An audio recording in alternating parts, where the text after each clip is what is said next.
Hello, and welcome to the Anime Explorations podcast. My name is Alex. I'm Tora. I'm David. And this is a monthly anime book club podcast where we talk about one anime series every month, or a movie, or that sort of thing. And before we start, of course, we tend to talk about what other stuff we're watching, along with any current anime news. So, couple things on the news front, real quick, related to shows that we have previously covered. First off, Bocchi the Rock is getting a second season, finally. Woo! Finally got Bocchi out of the box of fruit. So, hey.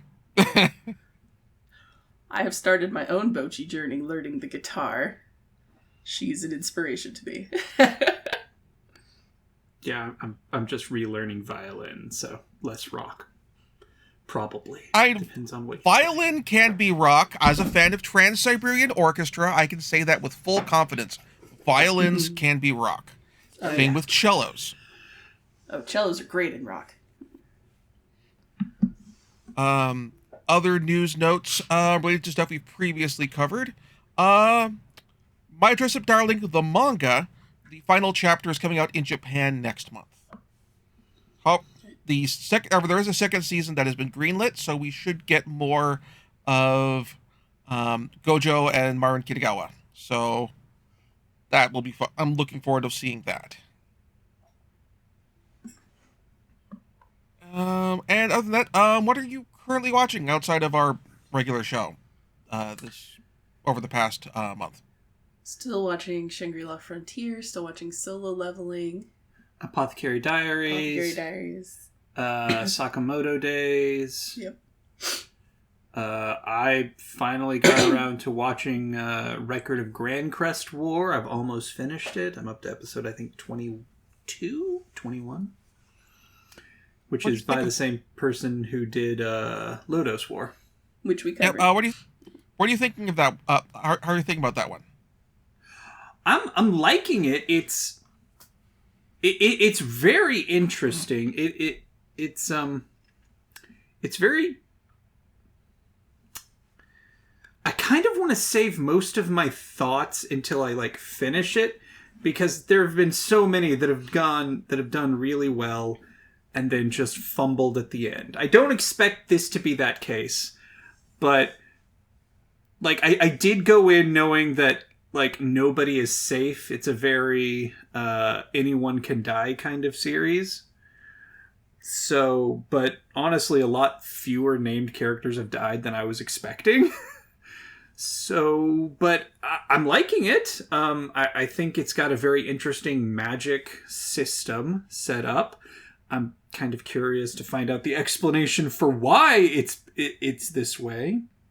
Hopefully it does get explained, but overall, I'm enjoying it.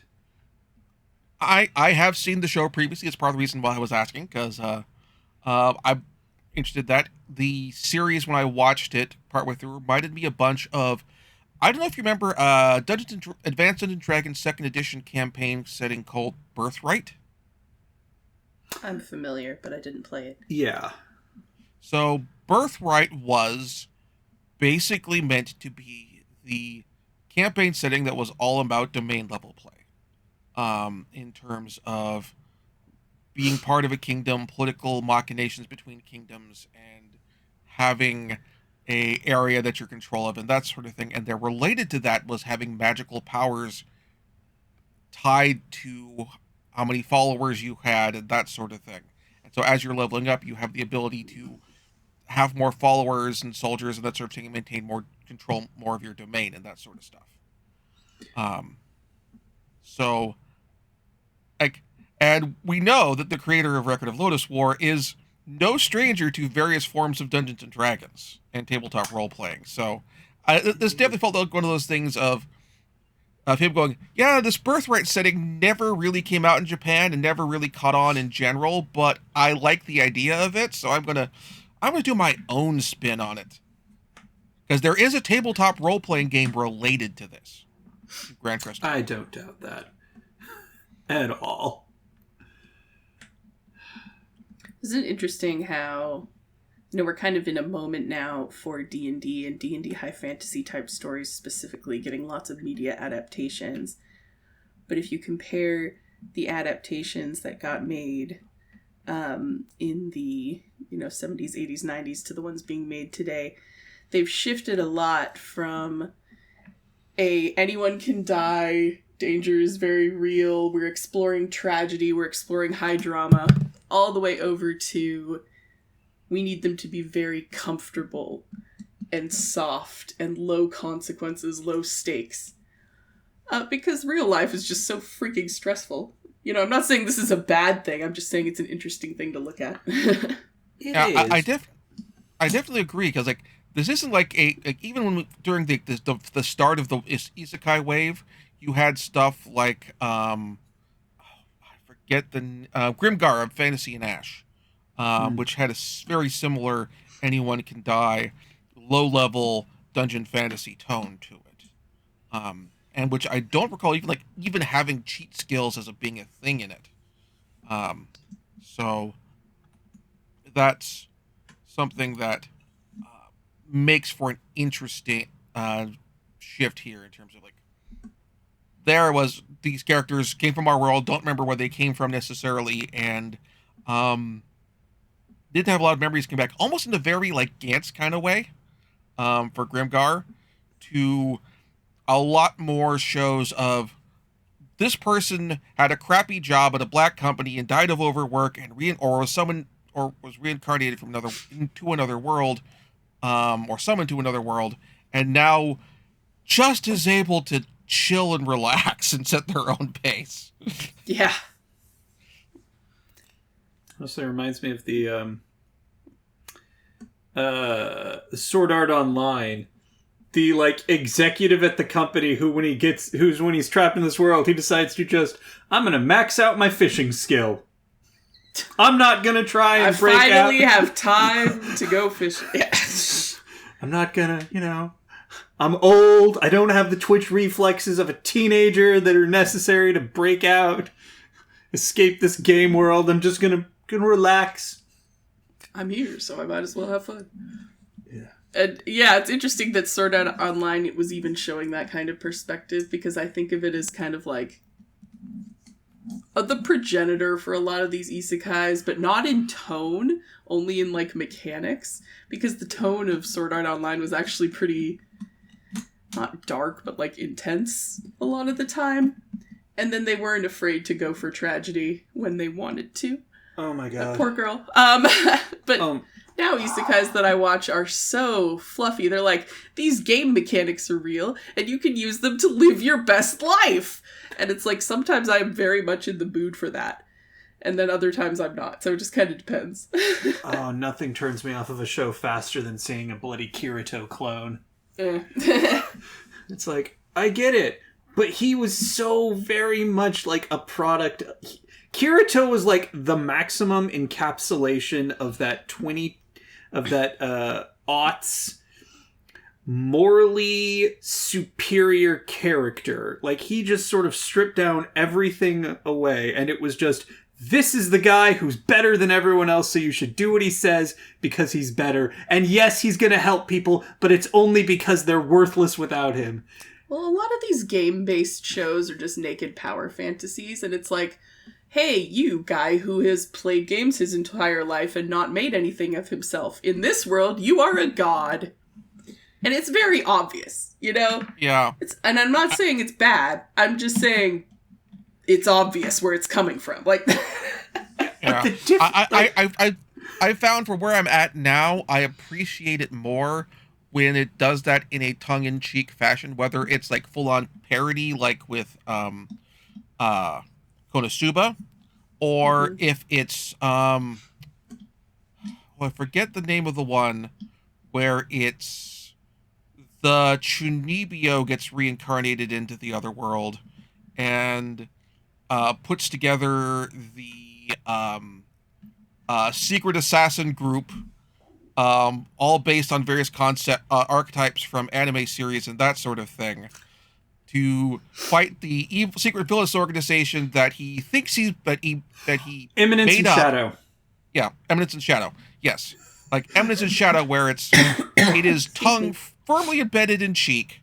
It does have a degree of like seriousness to it, but it's also like, no, this is kind of wink and a Honestly, nod. that show is at its weakest when it's being serious. Yeah.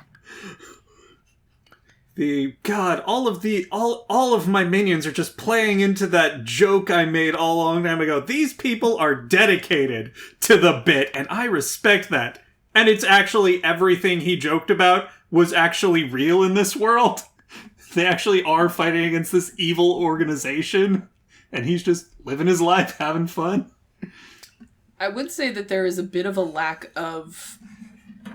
Because we are getting these isekai like through Crunchyroll, and that's pretty much it. For me, there's a lack of differentiation in the marketing between isekai that are dramatic, isekai that are comedic, and isekai that try to be both. Quite a lot of times, like, you'll introduce me to, like, the first episode of an isekai, and you'll be like, this show is hilarious, and then there's, like, full-on rape by goblins and, like, blood spatter and crap, and it's like, what? Or it goes the opposite way. I don't think I did that! Something came up with that in it. But Goblin Slayer, which is not a comedy or an isekai at all! Okay, well, good. No! But it's hard to tell when you're just scrolling through what is going to be what. Honestly, yeah, and artistically, like, so many of their, like, visual styles are so similar that, yes. you know, just, like, scenes, like, the, you know... Yeah. I feel like the term isekai has become somewhat reductive, because at this point we should just be calling it fantasy. But it's not. Isekai is explicitly strange world. It's where someone from one world is put into another. Like, taking someone from the fantasy world and putting them into the modern world would technically also be an isekai. It's too vague, is what I'm saying. You might as well use the generic term fantasy. And then you have to add other terms, because otherwise you don't know what you're going to get. Well, that's, it's... I mean, that is, to a certain degree, fair, because, like, to put things in perspective for, think about, like published fantasy that I've read and hear people talk about and that sort of thing. Like, think about something like, for example, the romantasy subgenre. Like, on the one hand, romantasy contains something like Fourth Ring, which, on the other hand, like, has lots of, like, really... heavily involved romance and very horny on main sex and that sort of thing. But it also can get super dark. It can. And they used to market all of this, irrespective of content, as YA a lot of times. So it gets extremely confusing. Yeah, and also with, like, urban fantasy romance as well. Because, like, I think about, like, even, like, from the same author, like Laura K. Hamilton, where I forget the name of the one that is, so she has a couple different, like, book series. And one is started out and still kind of leans in the direction of urban fantasy, mystery, noir with the side of heavy romance and, yes, erotica. And then and there's another one which is more involved with, like, the fae folk and that sort of thing. And it's just pretty much erotica all the time. And that usually gets into, like, when I look at, because I also subscribe to High Dive, and couple of shows I watch, usually watching at least one show a year on or a season on High Dive. And, like, some of the isekai shows that end up on there, some of them are more conventional isekai shows. Some of them are borderline erotica isekai shows. And you could not necessarily tell the difference by looking at the title. Or even some of the art. Oh, I did forget.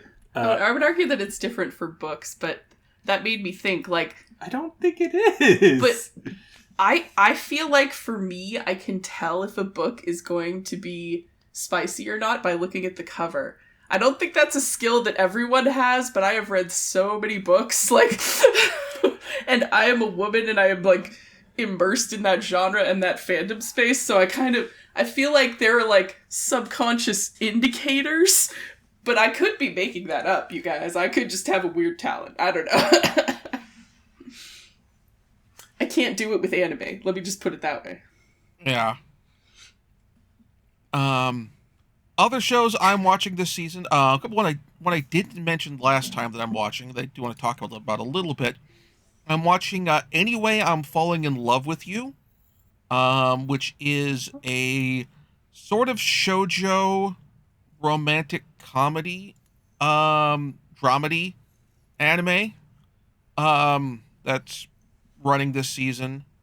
It is based on a manga, and from what I can tell from this, like it is so far the first. I guess I would describe it as COVID anime I've watched. Like when I like one of the podcasts I listen to is Pop Culture Happy Hour, and one of by NPR, and one of the things they talk about on there occasionally is quote COVID cinema. Um, where like a lot of movies that came out during the pandemic or just after the pandemic and that sort of thing, which have how the pandemic affected society be part of the plot in some way or another, often lockdown and that sort of thing. And like while this anime does not explicitly state the name of the pandemic, it does get into like, oh, there's this disease going around, and our inter-school swim competitions are done, and how is that affecting our like our female leads some of her male romantic interests, because she's got like it is very much like of shoujo romance. It is a very much a reverse harem show where she's got like six dreamy guys who are all live in the same cul-de-sac more or less around her, who are all various degrees of romantically interested to her. The drama. Yep. And but what I appreciate about the framework of this is part of it is also she's in high school. She's an aspiring manga creator, and the story is intercut with her as an adult, where she's a manga editor, and she's trying to work with a aspiring shoujo mangaka herself, another aspiring shoujo mangaka on a romance title, and she's basically flashing back to her own teen romance the events in her life to try and provide inspiration, while also occasionally interacting with some of these various their past male romantic interests now all as adults. It's not clear if she's ultimately ended up dating one of them, but it's clear that of the ones we've seen, they all still hold a torch for her. So it is a interesting show. I like the framing device. Yeah, the framing device I think what really helps make it unique.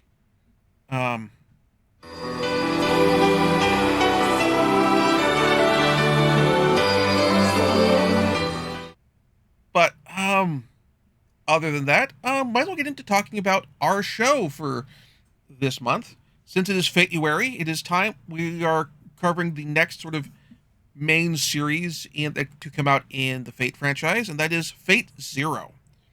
This is adapted from a series of light novels by Gen Urobuchi, who is also the creator of Thunderbolt Fantasy, which we talked about last month. Speaking of Thunderbolt Fantasy, the fourth season dropped the day we recorded our last thing. We were like lamenting that we really wanted it, and then like later that day or the next day, it was like there it was. It was like a prayer was answered. It was later that day. I was in the process of editing the podcast episode when it came out.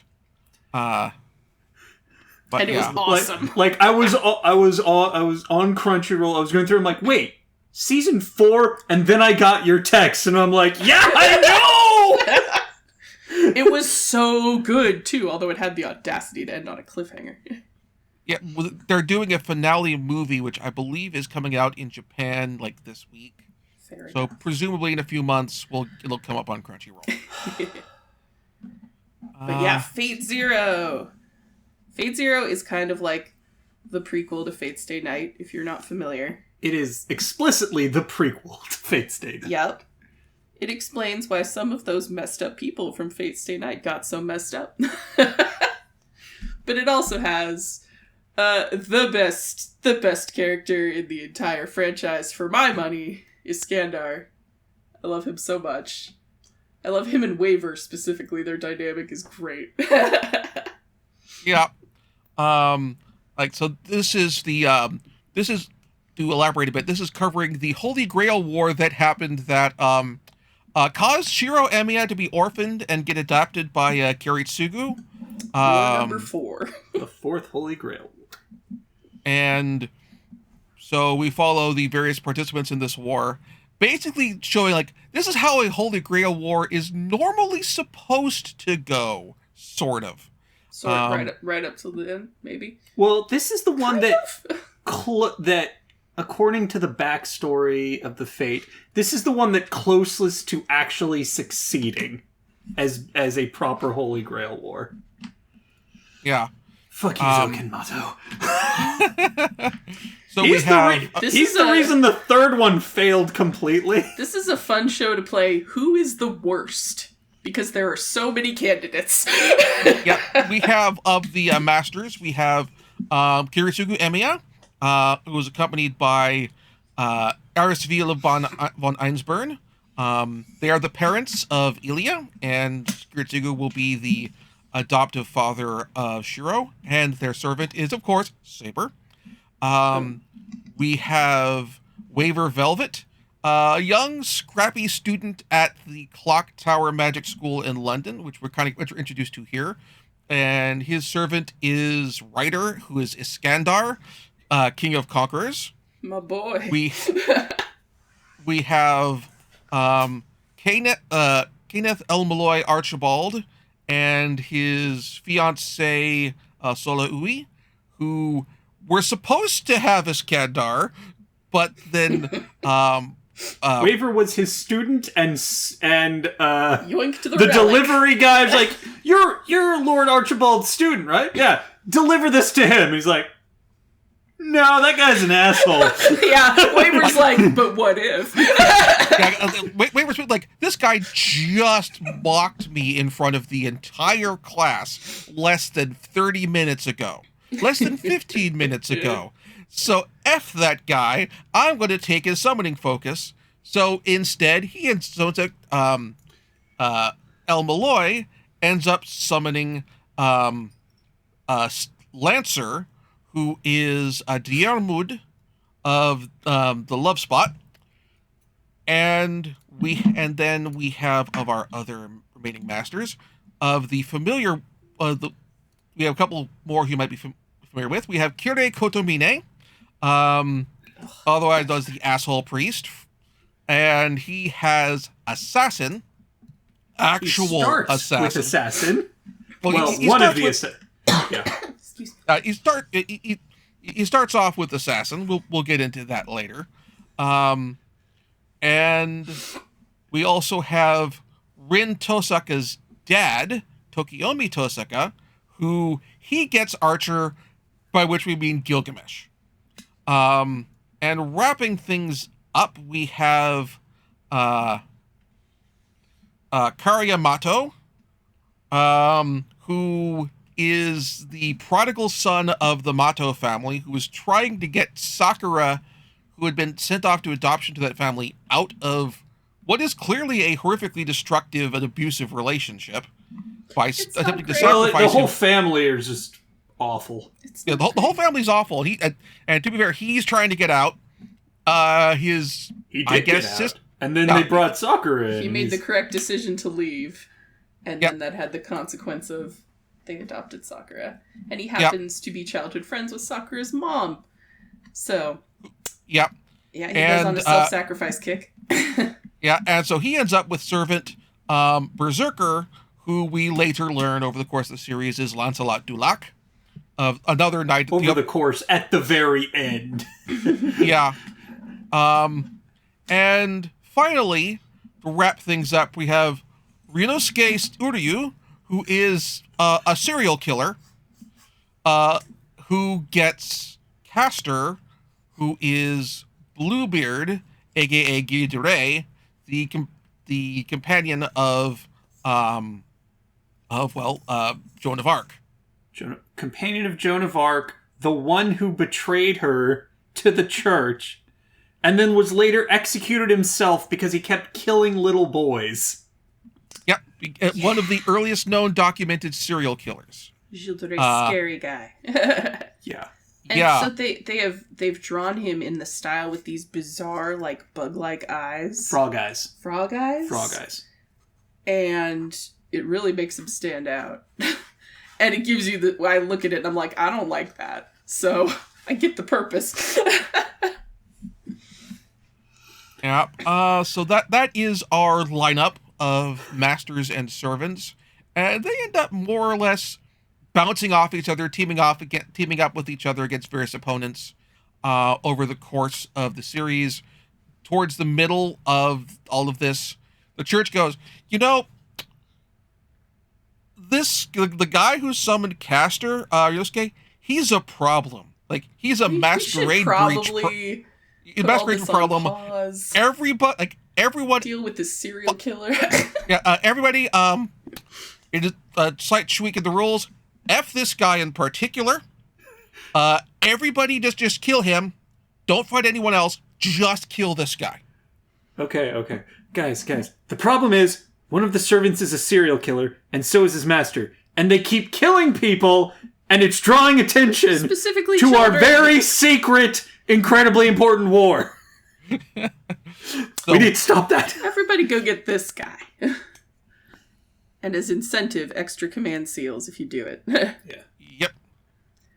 So one of the reasons that Zero is my favorite Fate show is because Uraboshi wrote it.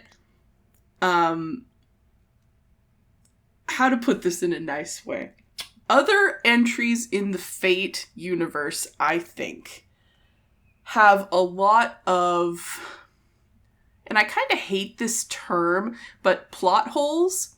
But when I say plot hole, I don't mean like the nitty-gritty details of the setting. I mean people's motivations and their wants at conflict with other characters' motivations and their wants are inconsistent, right? So what Uraboshi is really, really good at is making clear a particular character's stance and motivations and then putting them in conflict with other characters who are after, the same or opposing goals. Basic drama. I'm going to say basic drama. Good writing. And so this show is good at that. I would say that other entries in the Fate universe are really not. This is the one primarily that is not just from a single point of view. I find almost all of the characters in this show compelling. And that's hard to do with such a big cast. Yeah, even I think that my favorite ongoing interaction in the series is between Archer, Ryder, and Saber. Oh, love the all King of of their Heroes, scenes. the King of Knights, and the King of Conquerors, and just their very differing viewpoints on what kingship is, what it's important. Also, and the fact that they all respect each other, but none of them like each other. They don't like each other, they don't agree with each other, but they understand each other. In fact, my first exposure to Fate Zero was actually, I don't know if you remember a streaming service called Neon Alley. Yeah. That was started by Viz and a few other companies back in the day. It was meant to be more of a Pluto before TV. Crunchyroll went legit. No, this was after Crunchyroll went legit. But what this was meant to be was it was meant to be like this was around the time that Pluto TV got started. Right. Of a basically let's try doing linear television but streaming. And Neon Alley was meant to be we're going to do that, but as like an anime channel basically thing. And so I ended up subscribing for that for most of its life, actually, before it closed down. And one of the shows they had was Fate Zero. And so I had seen some of Fate. I had some very recent franchise. So my first exposure to it was jumping in on the episode, which is, I believe, called the Council of Kings. Mm-hmm. Which Episode 8, I think. And which is like a massive chunk of it is just Iskandar Gilgamesh and Arturia sitting down over booze and talking about their philosophies of monarchy.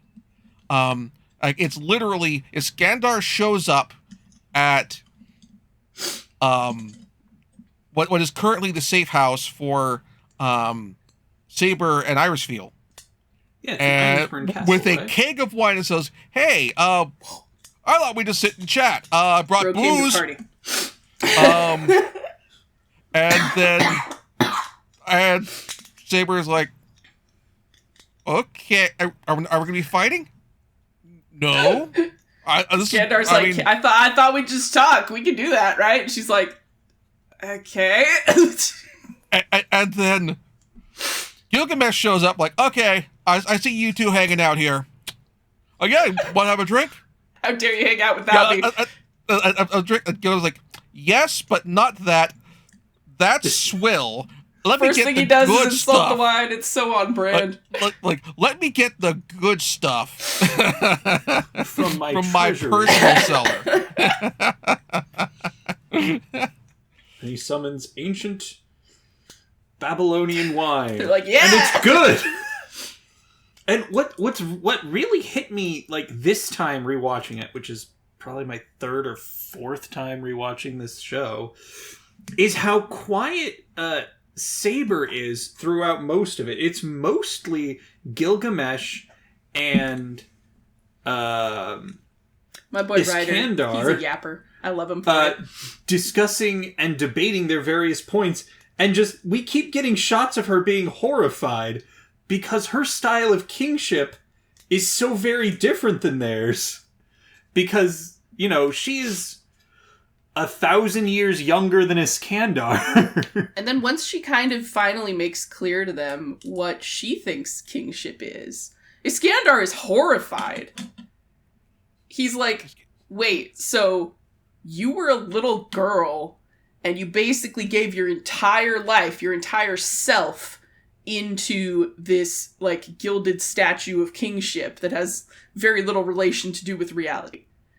And she's like, yeah, isn't that how you do it? And he's like, oh, girl, you're killing me. Yeah. Saber gets raked over the coals in this show, and I actually think it's great. Because it explains so much about her in Fate Stay Night. Yeah, because she is still very much traumatized by the events. Because from her point of view, she essentially goes straight from being ordered to destroy the Holy Grail in this Grail War to being immediately summoned by Shiro. Who has no idea what he's doing. You know, she doesn't know him. She recognizes, like, she because she's been there and she helped, set up the summoning circle in it, she recognizes the workshop. Yeah. And that's why, the first thing she says is, "Are you my master?" Which totally makes sense from the first point of view. But then after watching Fate Zero, it makes a lot more sense, because her thought is, where the hell is Kiritsugu? Saber goes through this amazing character arc of having very strong moral principles, very strong goals, coming to the realization that maybe everything she did was wrong, or at least misinformed, and then doubling down on her original goal, because she can't think of any other way to fix it. And it's just beautiful writing. Yep. And you compare her self-sacrificing instinct to someone like Karya, who has taken it to, like, such an extreme. And it's no wonder that these characters, Karya and Saber, become objects of fascination for characters like Gilgamesh and Kirei, who are kind of bonded over the fact that they could never imagine acting like that in 100,000 years. So they find it just utterly fascinating. And also same with Kirei and Kiritsugu, because neither one can really get a good handle on the other. Kirei had never really had a focus in his life, so like a thing he desired to do.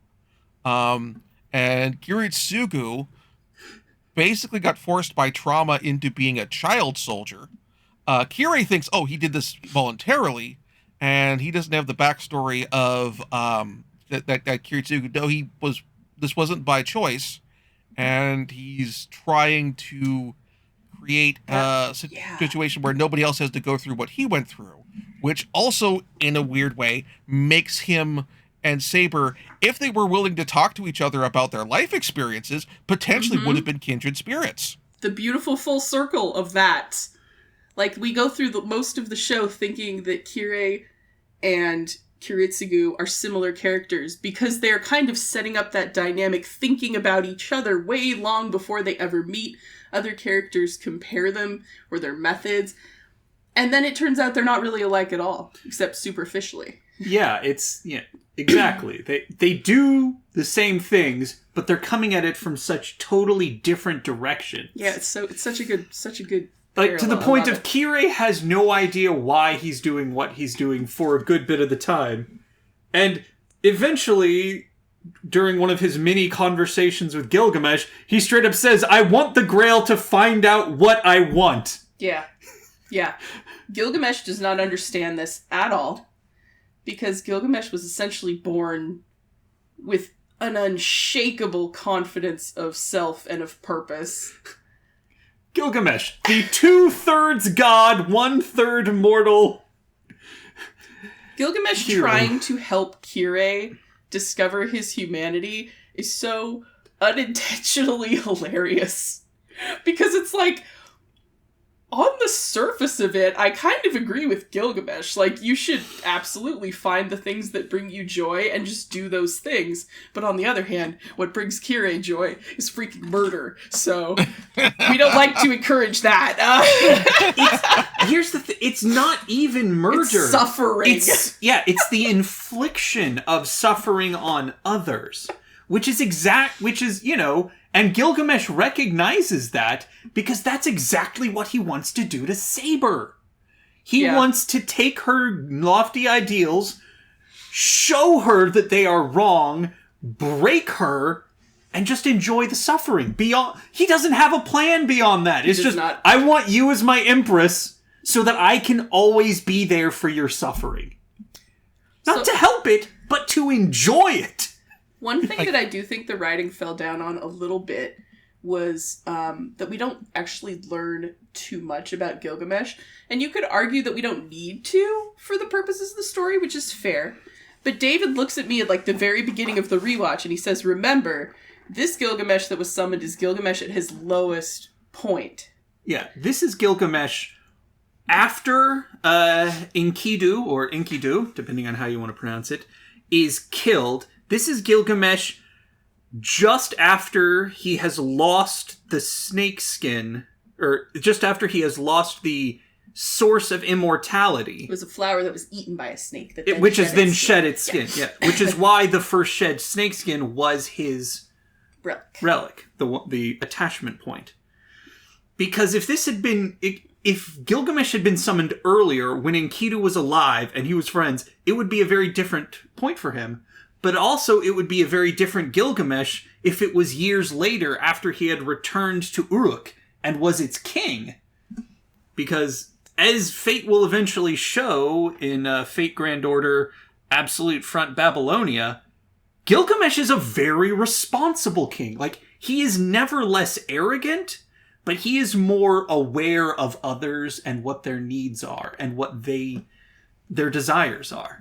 But this is Gilgamesh at his lowest point, where he is just lashing out at everyone. So he's just a chaos gremlin almost. Basically he's backsliding. He's kind of backsliding to almost where he was before he met Nikido originally.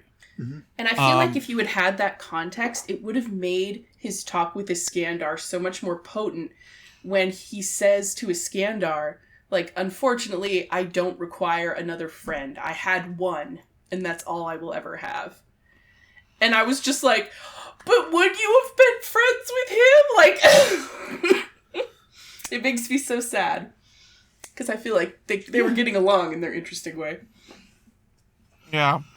It's also interesting, because we get a bit of this with the Council of the Kings episode, where we're getting a sense of where these characters were in their lives. They're only pretty close to their deaths, and Gilgamesh and Arturia are both in different low places. Gilgamesh, she's backsliding. Arturia is end of the Battle of Camlin. Excuse me. The Round Table is broken. Most of the knights of the Round Table are dead. She's had to kill her child. Lowest point. She's and all that sort of thing. Iskandar, yeah, he got sick and died, but his empire was mostly intact when he did. It's not like he had to slowly watch it disintegrate over time. And Waver points out to him, like, you know, your empire broke up, you didn't have any heirs, it just went to your generals, and this and that, and, oh, history says you were really short, and you never did reach, like, the farthest shore that you wanted to reach, and it all just bounces off of my boy Iskandar, because he lived the way he wanted to. He doesn't have any regrets. But here's the thing is, though, that's just how he's presenting himself to Waver. Like, every time we see the shot we see into Waver's room when Waver is sleeping, Iskandar is reading history books. And Shakespeare. He doesn't look happy. He's looking back at, what others viewed of his life. And that's why I love their dynamic, is because he presents himself to Waver as this extremely larger-than-life figure. And in a lot of senses, it's true. Because that's how he presented himself to all of his followers. Yeah, but he also gets where Waver is coming from. Oh, man. I love them so much.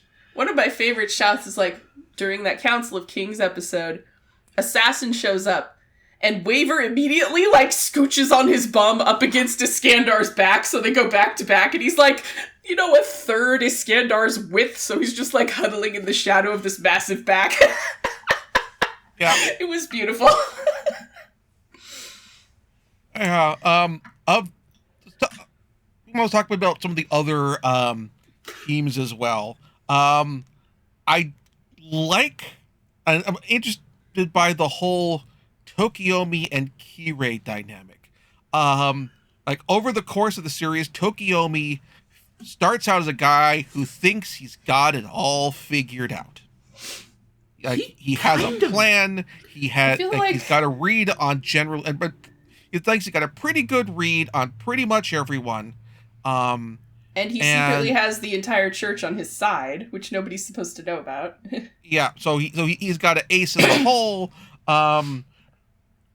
Everything is figured out. Everything's going. He has the strongest servant. You got the strongest servant. Everything is coming up. Everything is coming up Millhouse, and then things start falling apart with the fight against Castor.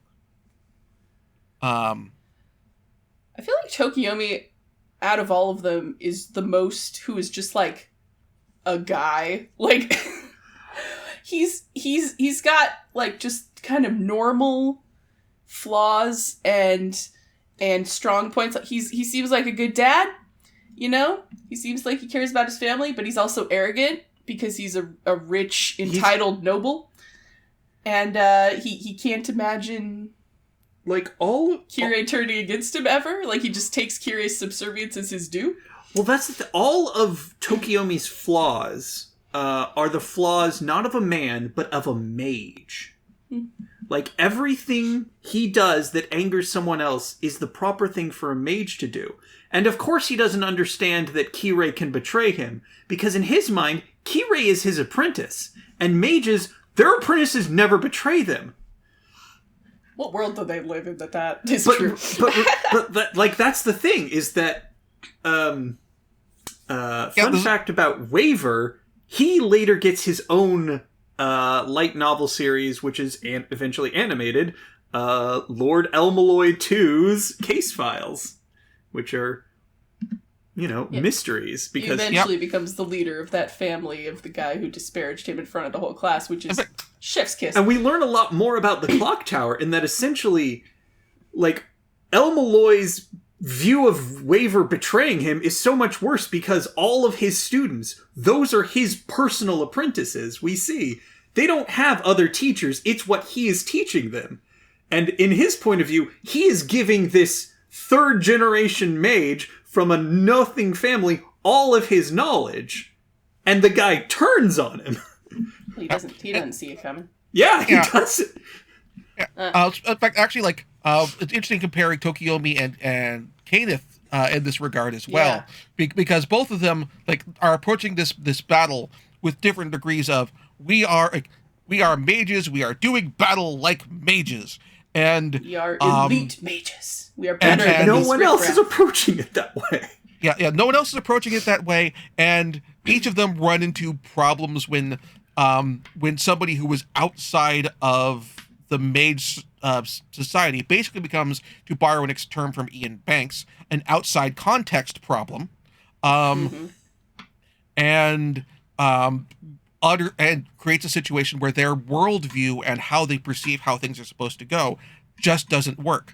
For Tokiomi, it's particularly the fight with Castor and everything going out in the open in such a degree where he like desperately where he has to put all of his plans on hold and desperately needs Archer to break from the plan and break from how he's been supposed to act in order to deal with this kaiju that And Archer's like, just do what I say. No. You're my vassal. And if he orders Archer, then Archer is never going to listen to him again. And they both know it, and they both know he's screwed. Like, he can't command this guy, who is ostensibly his servant. Yeah. And by comparison, Kenneth is like, yes, I have my high-rise apartment, condo that I have purchased to use as my base of operation. I've cast all these magical wards, and to protect it so that none may come after me, and I shall destroy anyone who dares attack me in my domain. And Kiritsugu's like, I'm going to hit the fire alarms, and I'm going to plant a whole bunch of C4 around the structure of the building and just blow the damn building up.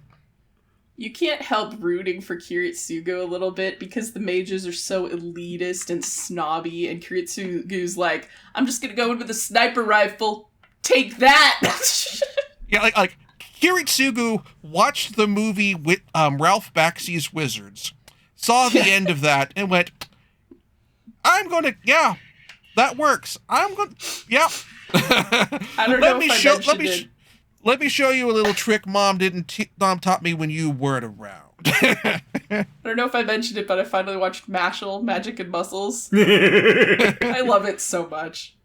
If I went to Hogwarts, I would use physical violence. Yeah,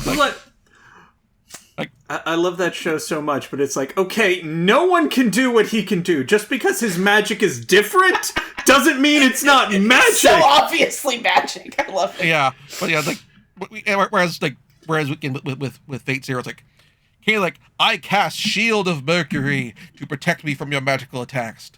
Kiritsugu, I cast gun. I cast explosives. I cast more gun. Fuck that guy in particular magic.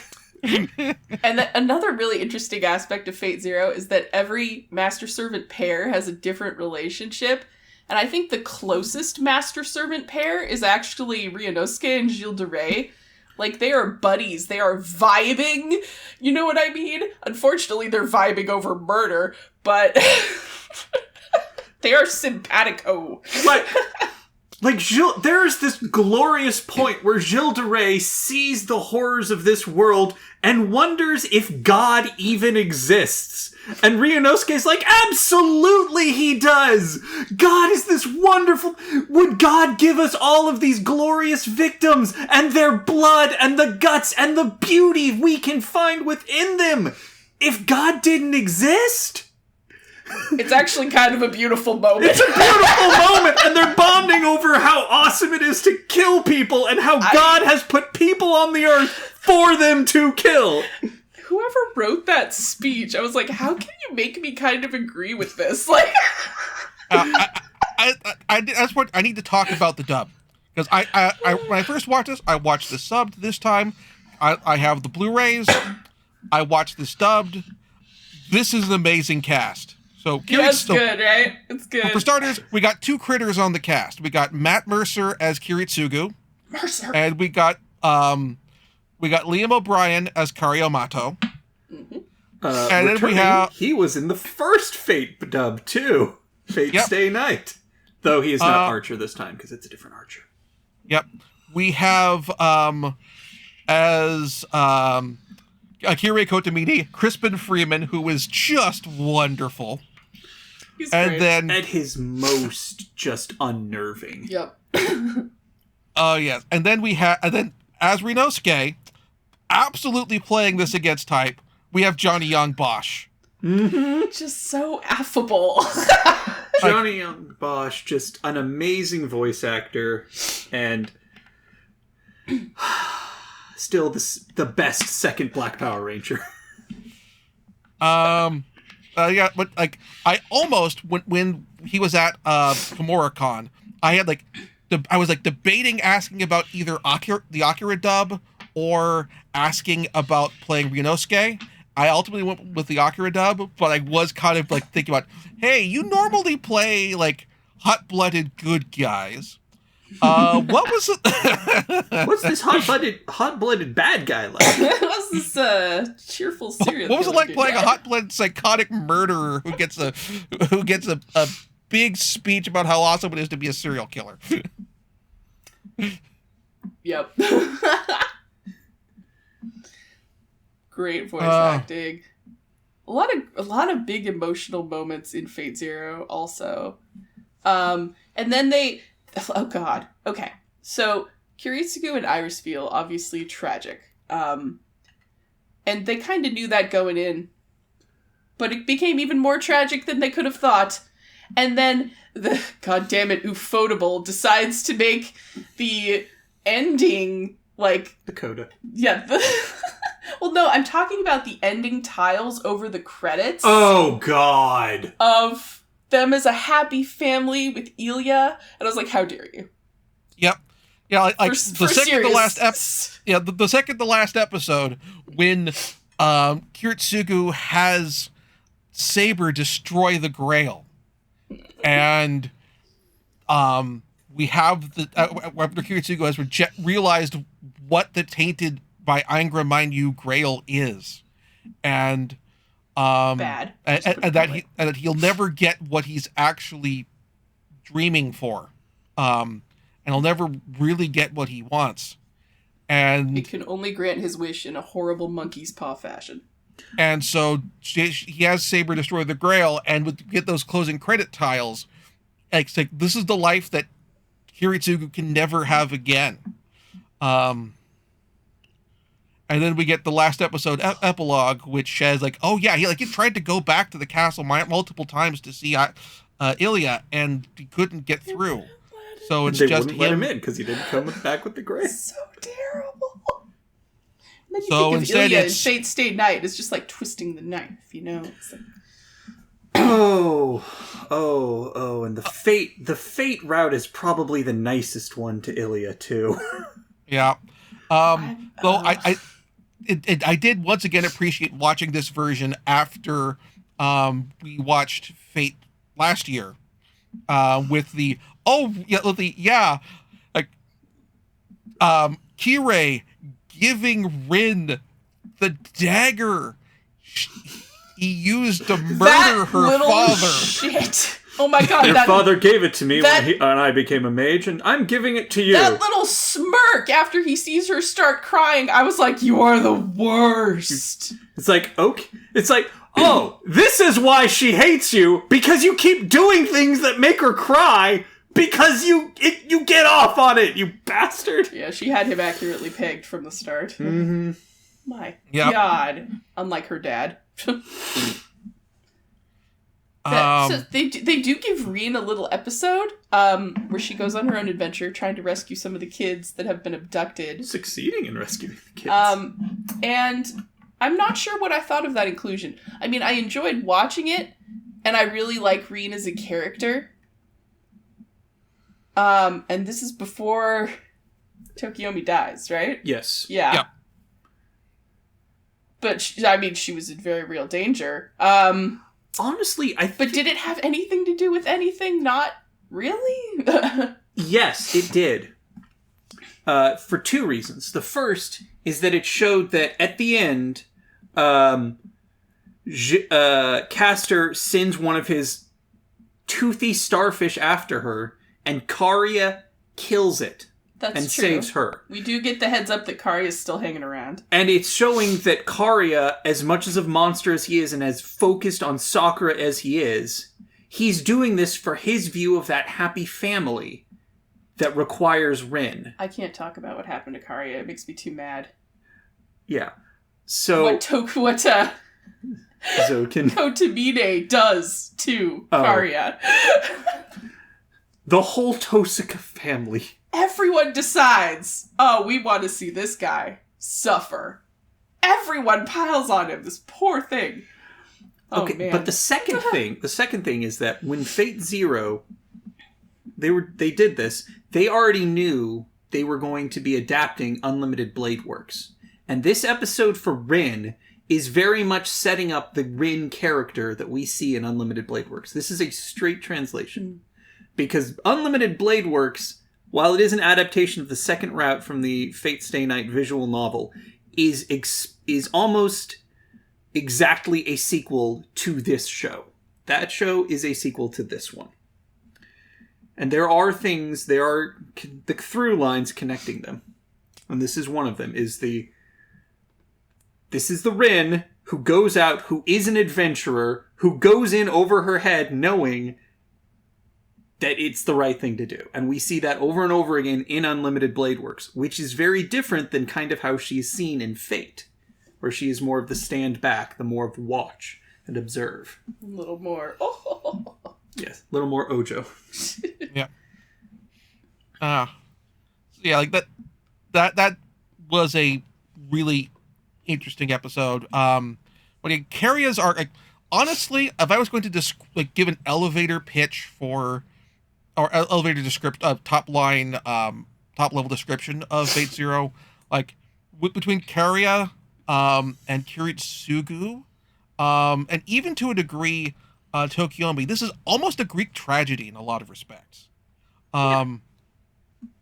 Yes. It's a lot of people who, with the best of intentions, sort of, thinking, okay, I have this thing that I'm going to do, and I think that I in my hubris, I think I can accomplish this, win this Grail War. Actually, even this applies to Cainith as well. To win this Grail War, to get to the root of all magic, to make the world a better place, to get my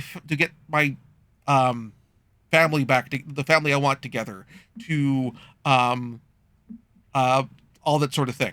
And for all of them, it generally ends in tragedy. Of all the characters in this, the one who probably has the best possible outcome is Waver. Yeah, Waver. Waver, who's doing it to prove he can do it.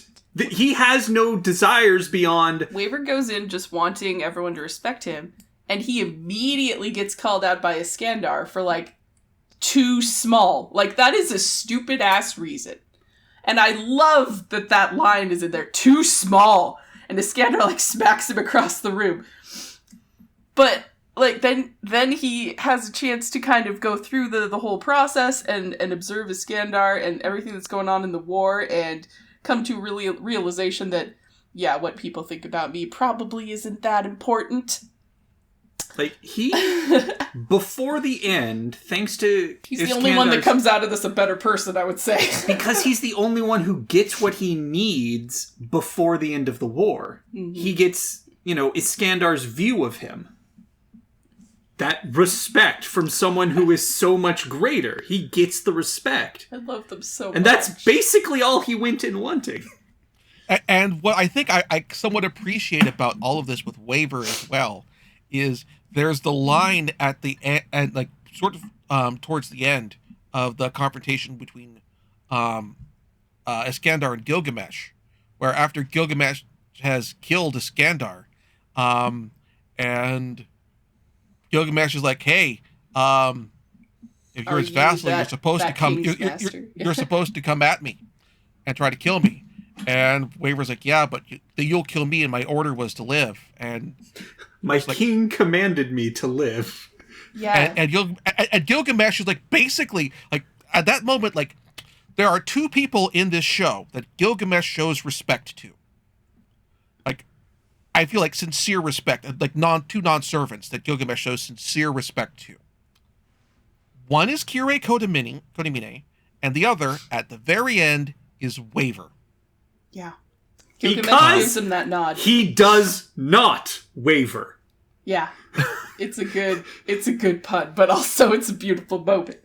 And Waver's crying, he's upset, but like when he gave up his command seals before the battle, you didn't get the sense that he was doing it out of any sort of self-preservation. He was basically acknowledging, look, Iskandar, you're older than me, you're more experienced than me, you're smarter than me, you've taught me a lot. I'm not going to pretend to be set above you any longer. I'm going to take my rightful place following you until I learn all that you have to teach me. And so it's this great kind of reversal. It's almost like... I am no longer trying to lead you. Yeah, it's like Iskandar becomes the master in that moment. And then Gilgamesh asks him, are you Iskandar's master? And he says, no, I'm not. And I love it. But it's also like, it's a powerful character development moment for Waver, but it's one that also does not contradict what he was expressing at the start of the series in Cainith's class. Like, I still feel that, like, Waver is a person who would have still, like, said what he said in Cainith's class about, hey, mage society is horrible, and it's y'all are elitist douchebags. Yeah, we're all elitist douchebags.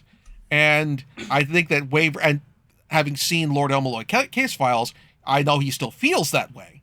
But he has a different but he is now saying it from a position of understanding his own limitations, but also understanding that from this, the ways in which mage society sucks. Waver gets called out in a number of ways over the course of the show. He gets called out by Iskandar a lot. He gets called out by the family that he ensorcels to think that he is their grandson. Like, the old man shakes off the enchantment and says, yeah, I know you're not really my grandson, but you're making us very happy. Like, the implication being that he knew the whole time because his grandkids never actually came and visited. Like, immediately it's like, oh, this is my grandson. Wait, why is my grandson visiting? They never do that. Oh. So it's this moment for Waver where it's like, yeah, this isn't just someone that you've thrown like the wool over their eyes with your magic. They have been playing along with you on purpose, right? They have been seeing the kind of person you are and recognizing you didn't mean any harm by this. You're a good kid. And like as often as Iskandar does call out Waver, he still also recognizes him for the points of, ingeniousness. Like, Waver figures out pretty much exactly where Castor is through just simple water sample collection. And Iskandar's so impressed. It's like, yeah. Are you playing it at being an alchemist, boy? He's like, I'm not playing it. I am an alchemist. Yeah. It's like, I got some skills. God, there is not a single episode of this show that I do not love and would not talk about at length. It has so many wonderful moments. Yeah. We haven't even talked about Kiritsugu's flashback episodes, which were like, woo! First of all, there's a tie-in to Tsukihime with the dead apostles. Yep. And the fact that the time magic that Kiritsugu displays at times was just a not a side effect. It was a supplementary magic that his family has been researching in order to help them with their actual research on dead apostles. Crazy. It's like, this wasn't even what you were working on. This is something to help you work on it. This is a tool you have been building so that you can do the work. And then you find out that his dad was one of those elitist mage assholes who, if not outwardly snobbish, was at the very least careless. careless of the lives of ordinary people. I wouldn't say careless, I would say dismissive. Like, he did not recognize their lives as having worth. Exactly. It's not that he was careless, it was that he didn't regard them as beings. And then he has that very complicated relationship with the woman who took him in, who, for want of anything better to, like, any other better idea of how to raise a kid, trains him to be an assassin. And then she kind of admits at the end, like, I couldn't really think of anything else, but now maybe I could be, like, an actual mother to you. And of course, that's when she has to die. Yep. Not just die, get killed by Kiritsugu's hand. Yep. It's dark. It's very dark. Yeah. So it's kind of like... And see, this is another reason the writing is so great, is because you can parallel all these characters. If you think about Gilgamesh's absolute sense of right and wrong, which is anything I say is right, and anything I say is wrong, Kiritsugu, in the moment of confronting his dad, who was about to flee after causing the destruction of this village, has very little hesitation. Like, he knows what is right to do in that moment, which is to shoot his dad, and he did not have to do that. He could have just let the mage hunters in, or he could have let his dad get away. But he has such a devout belief in that moment that what he's doing is the right thing to do. It just sets him as such an interesting foil to all these other characters with their equally strong convictions or lack thereof. And it also makes it a good transition to his adoptive son, because at the final shot of the series is Kiritsugu's death, kind of from his perspective. And there's that moment on the veranda, basically, with Kiritsugu and Shiro talking about, hey, I wanted to be he's like, yeah, when I was a kid, I wanted to be a hero. And I'm grown up now, and I can't do that anymore. And I'll do it for Shiro, you. Yeah. Shiro's saying, well, okay, well, I'll do it for you. And beginning the path that could potentially lead to him becoming the counter guardian and archer. Which is not necessarily a good thing. Yeah. The way it's framed is that to have these very certain absolute beliefs is usually a mistake. You know, we see it come back to bite Saber, we see it come back to bite Kiritsugu, we see it come back to bite Shiro. Kalith. Kalith. You have to be willing to adjust your thinking, or you fall right into the sunk cost fallacy. You know? Yeah. Like, and that's a big trap in the Fate universe.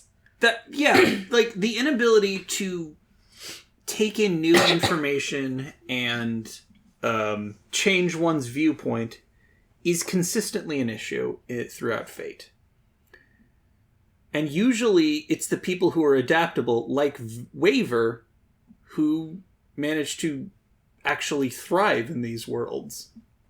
And I mean, to be fair, in the show, Waver's real young, so it's a lot easier when you're young. The older you get, the harder it is to adapt your thinking. Yeah. Like, that is sort of the thing. I want to say it's Unlimited Blade Works, where Shiro actually is able to adjust his way of thinking about being a hero. Yeah. Which is what allows him to, without going into any spoilers, do what he does at the end of Unlimited Blade Works to save the day. Yep. As opposed to the Heaven's Feel route, where he just recognizes he won't be able to save everyone and just chooses to save one person. Just like Kiritsugu did. Exactly. And it ends just as tragically. Sort of, kind of, yes. I would argue the end of Heaven's Feel for Shiro is just as tragic as the end of Kiritsugu. I mean, it is tragic, but, like, we're going to cover Heaven's Feel eventually, so I don't want to jump the timeline too much. I know. I'm just saying, without going into too many spoilers, that there are parallels. But I don't think it's an accident that the series is called Fate, because when you believe in something so much, it does make your behavior very predictable, and so you could say that things are fated to happen a certain way. But if you change your mind, if you change your thinking, then you can radically alter your behavior and you can avoid, quote-unquote, fate. And you can go down a different path in the visual novel. Yeah, there you go. Yep. Am I getting too deep with it? No, I mean, this is one of those things where it does bear the weight of intense scrutiny. 10 out of 10, no notes. yeah, Despite all the notes we've been discussing. Yeah, like I think we're honestly, mostly like talking yes, about like things we liked. of the Fate franchise, like there's a reason why like people do so much as much hefty conversation. There's a reason why I'm doing like there's enough to talk about this from the franchise to have a Fate-uary be a thing. Is there's enough stuff going on that even if you go like look at if they were even if you were translate the novels and look at the raw prose and go, mate, like I don't know if I'd nominate Gen Urobuchi for a World Fantasy Award. Even if you're going from that perspective, there's still a lot of interesting things to discuss and unpack about, like just even just this series. Back when I did a fanzine, like I wrote an issue of the fanzine that was basically just the Fate issue, where I was like going through the Fate franchise up to that point, and like the fact that we have like an episode that is 3 of some of the most referenced monarchs in history in legend, sitting down and talking about what it means to be a monarch and their worldviews and how they contrast with each other, is wonderful and great writing. And if I was going like get back on my soapbox regarding the problems with how the mainstream non-anime fandom critical establishment talks or doesn't talk about anime, is this feels like one of those shows where if like NPR or Entertainment Weekly or any of those other shows where give animation this kind of time of day, that they would talk about this as with the same notes as they would talk about some of the more high profile episodes of Game of Thrones or that sort or Shogun or other high profile prestige series. Shogun was great. And so like I really enjoyed this enjoyed this series. I would not have shelled out the significant amount of money to buy the Aniplex USA physical media release if I didn't. I know I've said it before, but I do think Zero is the best one. But it informs the other Fate routes really nicely, like all 3 of them. I will say, as much as I love it, and as much as a great starting point for Fate is, I don't know if I would start with it. That's sort of the thing, is that it's the best one. I agree, but it does treat a bunch of very important revelations from Fate Stay Night as if you already know them. Yeah, I would probably start with that. The fact that they just sort of practically ignore the revelation that Saber is King Arthur and is a woman. It's just sort of you're like, huh, okay. Like it's mentioned once, and like Saber's like, is that why he's just mentioned because he's a woman? He's like, and Iris feels like, no. If anything, he hates the people of your time for having put you in that position at such a young age. Paralleling him with the Skandar, who has a similar opinion. Yeah. I would say by contrast, the thing that like I did when I did my Fate issue of my fanzine, I did suggest Fate Zero as a jumping on point, if only because like the show does do a pretty good job in the first episode of laying out the the Grail War rules, and does so in a way that doesn't necessarily drag in some of the ways that it can in the adaptations of the Fate Stay Night video game, including the to a degree the Unlimited Blade Works adaptation, where that one like they put it in there, but they do kind of summarize it more than earlier versions, and that's because Unlimited Blade Works is a sequel to this, and it assumes you watched this, what the war is. Yep, but then with Unlimited, and then by the time you get to Heaven's Feel, it's like, look, we're doing 3 movies, not a full television series. By now. Yeah, you should know this by like. they're saying, hey, look, you've at least have played Fate Grand Order, the highest grossing mobile game in the history of the world as of this time of release of this film. So we're assuming you know some of this stuff already. Well, another point in Zero's favor as a jumping off point is that it's beautiful. Like, shout out to Ufotable for the animation, the battle scenes especially. It's so good. It's so good. This is like between this and with a Garden of Sinners, it just really showcases Ufotable's how much they can do. Like with Garden of Sinners, that's movies, but this is like, oh hey, on a television series, on a TV budget, week to week budget, we can do amazing things as well. There were a couple moments that were obviously like characters talking, etc., that were obviously not as prioritized, where, you know, occasionally a face would be off model or something like that. But it's clear they put the bulk of the love and the energy into the fight scenes in it, and they're so good. There's also lots of like really good like character animation moments as well. Like my example I give here is Iliasville, with like, if you compare like what we see of Iliasville here with Iliasville in the Studio Dean Fate State adaptation. Ilya has a tremendous amount of animated character. For that matter, also going back to when we're talking about today's menu for the Emiya family, which is also a Ufotable animation. They always put like a ton of like fine detail animation into all the little bits of character facial expressions and that sort of thing.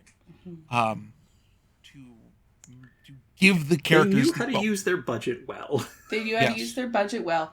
They give different characters different modes of movement, which is something you always really appreciate when you see it in animation. Because you don't necessarily notice it until someone points it out to you, but then you're like, oh, every other show is missing this. Everyone else walks in the exact same way. You know what I mean? Mm-hmm. Like... mm-hmm.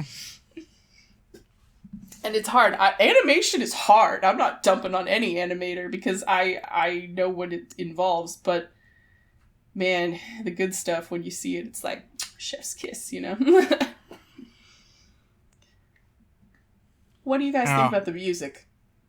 I like it, but then again, I'm also a sucker for Mario Kata. Not Mario Kata, scrolling back up to the composer section on ANN.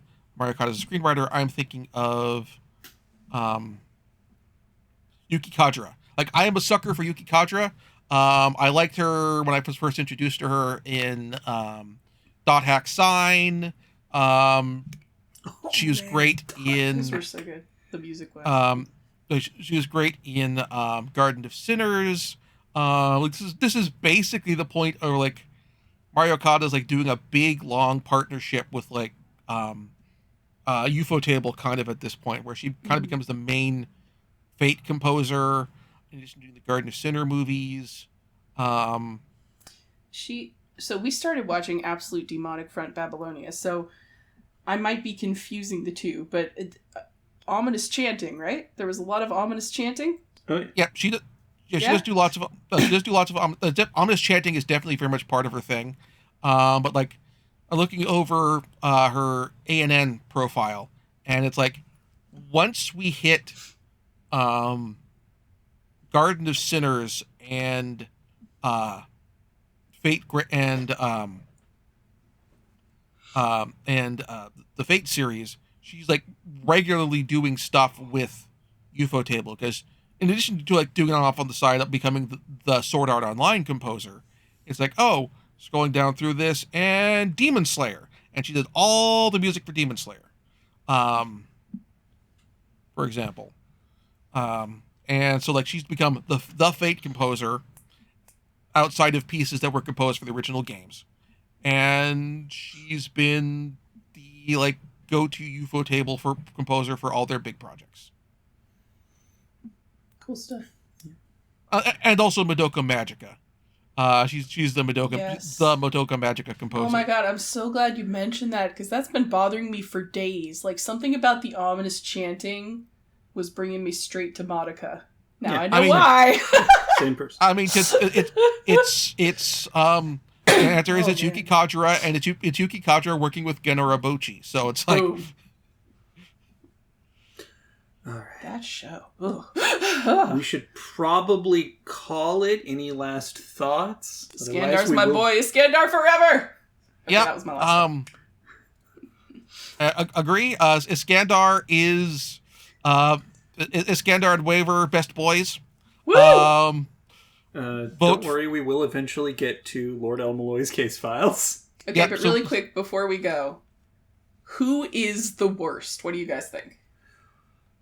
So many options to choose from. Okay, I do need clarification. Who is the worst only by their actions in this series? Yeah, in Zero. Or, okay, who's the worst only? In Zero. I mean, Zoken, even just going by his actions Yeah. solely in this series, Zoken is is still so- is still the worst. So the I gotta say, Oh. yeah, Zoken, if only just because he's the one who corrupted the Grail. and he's just unapologetically the worst. Like he, Yeah, like He's been It- the it- worst for the longest time. he's just Yeah. like, what happened to you, man? Like, because Zoken is horrible He's a and demon in the form absolutely of a the person. worst.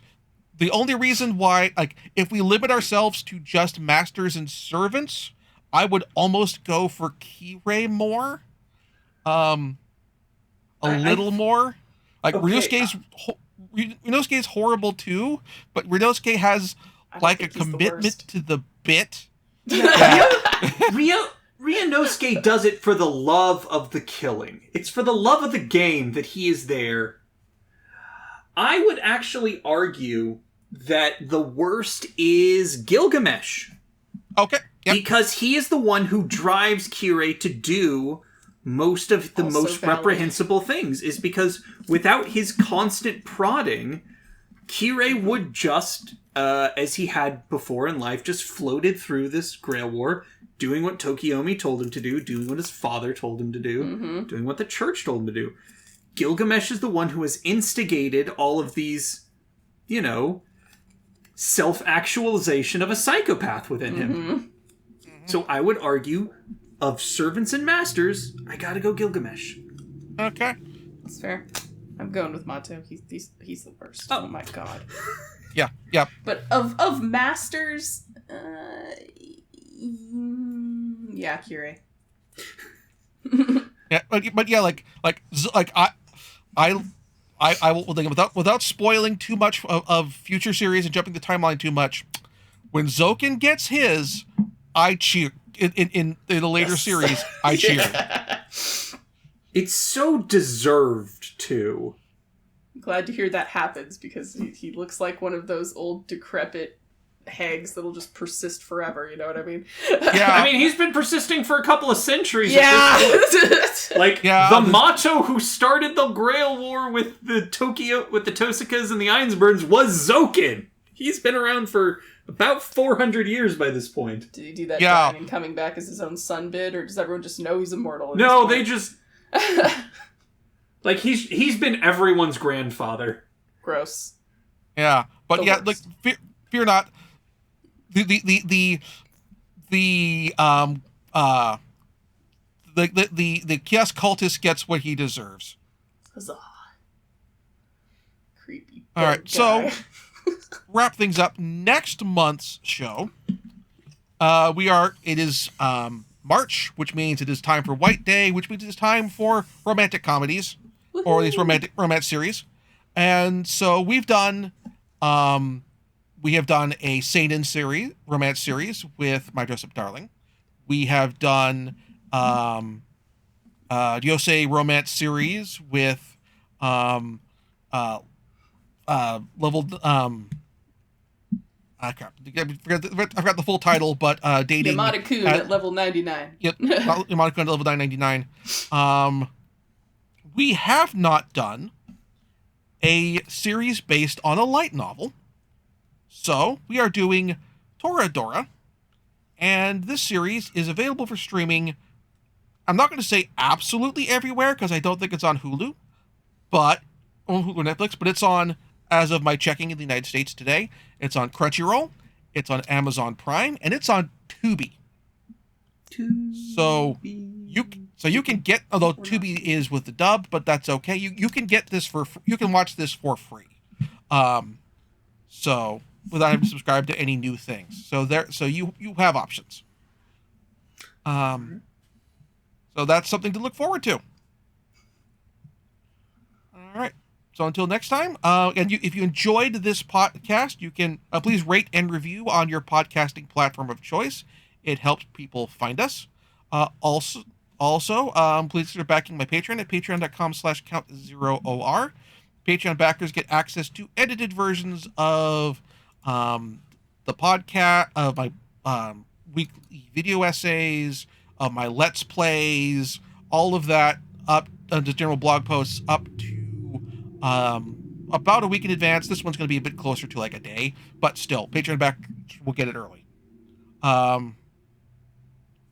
And other than that, you can email us at animeexplorationspod@gmail.com with your thoughts on Toradora or any other show that we've previously talked about.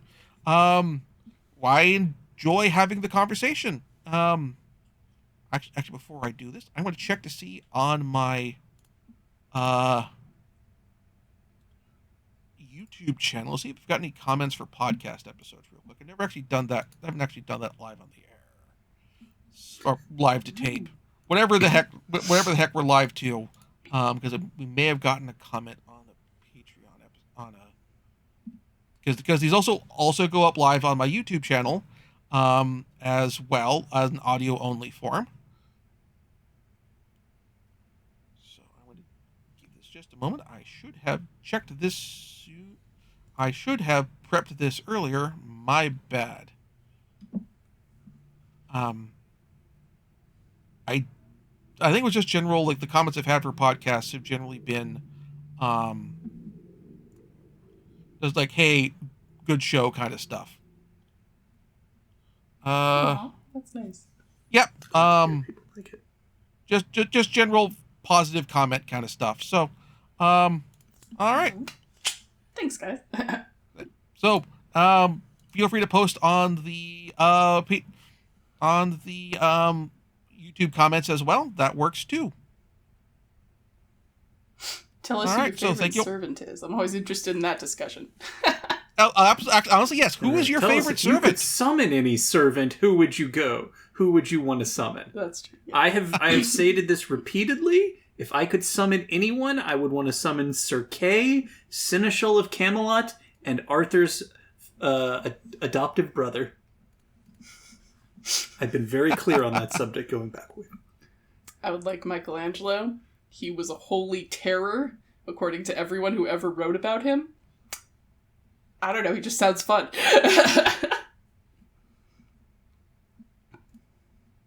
All right. Yep, that will do it. Yep, so, catch you all next month. Have a good one. Bye. Bye.